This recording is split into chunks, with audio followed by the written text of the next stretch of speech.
About, what would it be, 500 years ago, there was a Jew in Europe, Spinoza was his name, Baruch Spinoza, a philosopher, and he wrote a great deal. And he made the same point that people were making 500 years before him.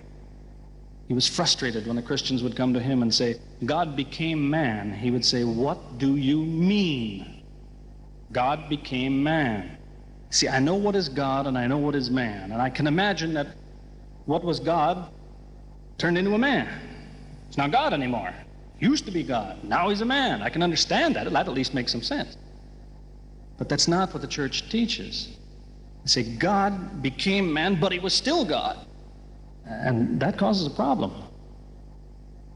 You see, if I have a ball of clay and I squeeze it and I put corners on it and I make it into a cube, I can tell you, you see, the ball became a cube, but I can't tell you, don't be fooled, it's still round. See, if it was one thing, it became another thing, it's not that thing anymore. They solved that by putting a label on it. They call it diophysitism. Doesn't prove anything. It means two natures, diophysitism. That's an old trick. When you don't know the answer, put a label on it. In ancient Greece, the Greeks, 25 centuries ago, came to their scientists with a question. They'd observed that you eat food, it goes through the system, and some of it comes out. They wanted to know which part of what I take in is the part that feeds me, because evidently I don't need all of it, you see. Well, which is the nutritive faculty of the food? And the scientists didn't know, so they said, the part that feeds you is the nutritive faculty of the food. It's like saying the part that feeds you is the part that feeds you. That's all. It's a label. It doesn't answer anything. As I say, I could talk to you for hours about experiences. About 1977, I decided to have a look at the Quran. I never met a Muslim.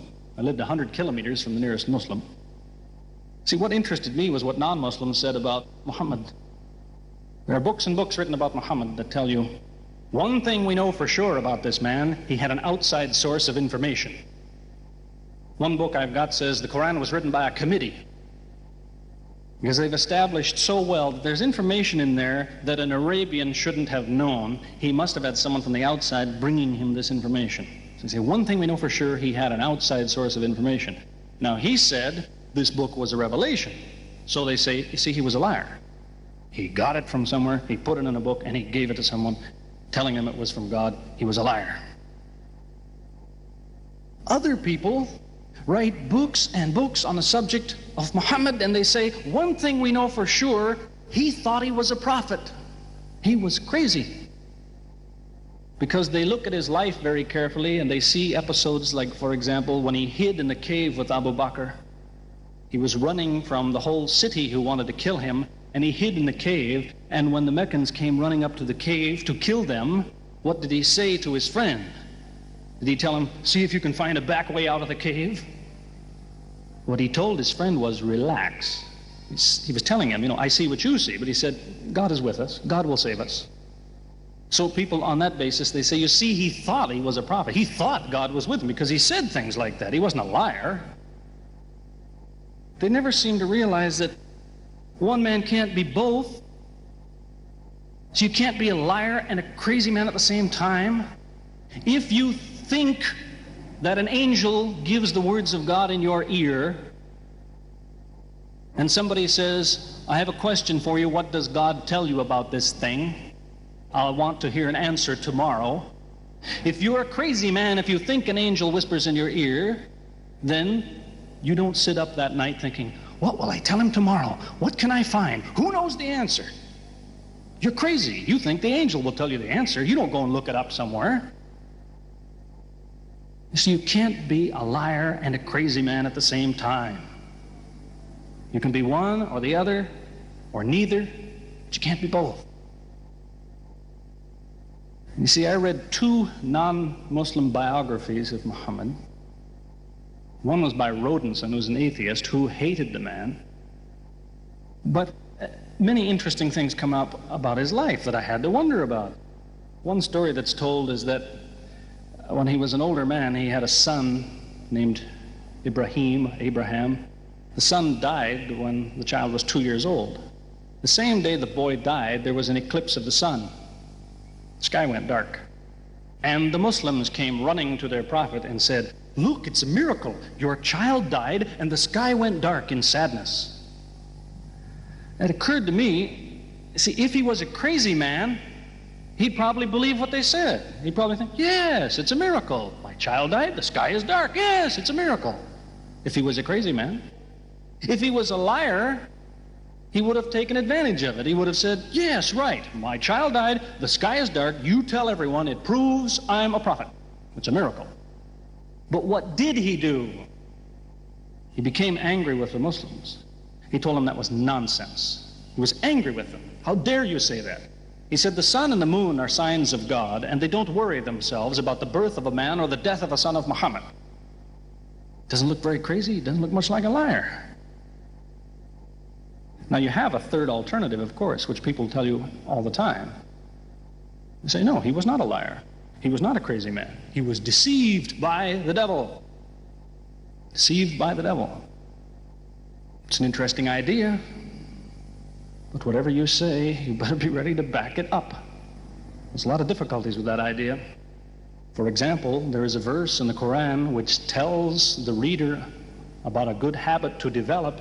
It tells him, before you read this book, always say, A'udhu billahi minash shaitanir rajim, which means, I take refuge in God from Satan the rejected. Is this Satan who wrote this? Who said, before you read my book, ask God to save you from me? Is that Satan who wrote that? As Jesus said, if Satan is divided against himself, then his kingdom will fall. He's fighting against his own interests. So let me finish with a story that illustrates a point. As I said, there's many theories and many explanations around. Many explanations. But an explanation, something somebody tells you, is just so much air coming out of his mouth unless he has proof and unless he offers you something that you can use to falsify it. You see, there's many theories of how do the planets go around the sun and how do the stars burn and all the rest of it. Many theories. Most of them are just so much wind. Scientists pay no attention to them because they don't contain something that could be checked to prove it false. You see, Einstein was considered an intelligent man because when he offered his theory in 1905 and again in 1915, he didn't just offer a theory, he said, here's 3 ways to prove I'm wrong. Now it's worth listening to. He's told me, here's 3 different things you can do. If you can do this, I'm wrong. Here you are. Is there anything like that in Christianity? Has the Christian ever said, you want to prove I'm wrong? All you have to do is this. Has he ever done that? The Quran is filled with that kind of thing, filled with it. Saying, you want to prove this book is wrong? Do this. Prove it. Go ahead, do it. Filled with that kind of thing. There's an example of it that made a big impression in its day, during the lifetime, 14 centuries ago, of the Prophet of Islam. You see, he had an uncle named Abu Lahab. That was his nickname, Abu Lahab. This man hated Muhammad. He hated anything the man said.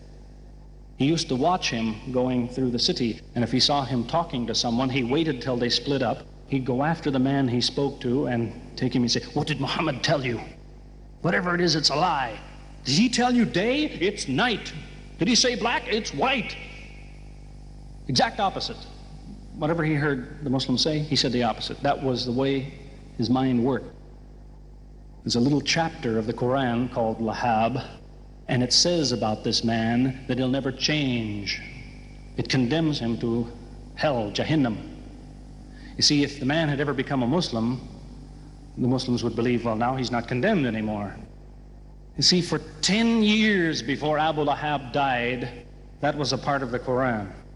And the Muslims could come to Abu Lahab and say, do you know, it's been revealed to us in our book that you will never be a Muslim. God says you will never be a Muslim. For 10 years they told him that. All he had to do was say, well, your book is wrong. I want to be a Muslim. What do you think of your book now?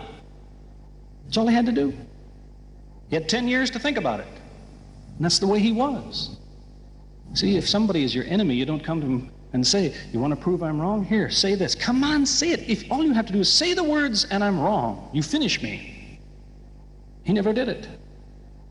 See, this is one of many cases of something that was offered that could have been falsifiable. So it was. As I say, in 1978, after, how long would that be, 15 years of arguing with the church authorities, one place or another, I got the idea, I'm going to argue with some other people. I'm going to read the Quran, see how much of it is any good, pick out the true, pick out the false. Thought it'll take a few years, it'll take some serious study and so on. I read through it. About 3 days later, I finished it. I said, this is what I've been saying for 15 years. So I went to find some Muslims. I don't want somebody to feel you've been tricked into something. I haven't said anything about Christianity that isn't true. I haven't said anything about Islam that isn't true, unless it was a slip of the tongue or something. I'm simply trying to remind an individual, don't close your mind before it's too late. Don't make up your mind before you have all the facts. Most people who used to be Christians and become Muslims will tell you, I am a better Christian than I used to be. Now I follow Christ. I didn't before. That's what I would tell you. The Bible says Jesus told his disciples, when you greet one another, let your greeting be, peace be with you. He set the example. Peace be with you. Who says that today? Christians? Once in a great while, maybe. Muslims, whether they speak Arabic or not, they say, Salam alaikum. Peace be with you. Jesus, when he prayed in the Garden of Gethsemane, put his forehead on the ground. Who prays like that, Christians or Muslims? Jesus used to fast for more than a month at a time. Who fasts today? Christians or Muslims? Who really is trying to imitate Jesus? Somebody said to me before coming in here, they said, the Muslims make Jesus out, they insult him and so on and so on. How, possibly, do they insult him? They lift him up. Up. They can't tolerate anything bad said about him. They would just as quickly tell you that, you know, they say Muhammad Rasulullah means Muhammad is the messenger of God. They will just as quickly say Isa, Jesus, Isa, Rasulullah, no problem. Just as quickly tell you that, because it's true. They occupy the same place. If God himself wants to make distinctions among his prophets, that's his business, not ours. Treat them all with the same amount of respect. May God guide us always closer to the truth.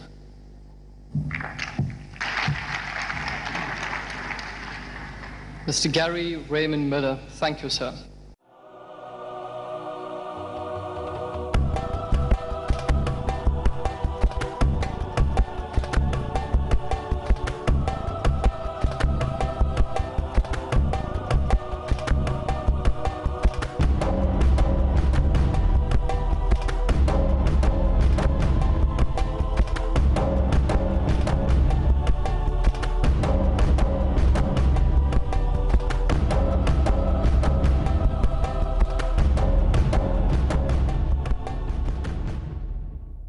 في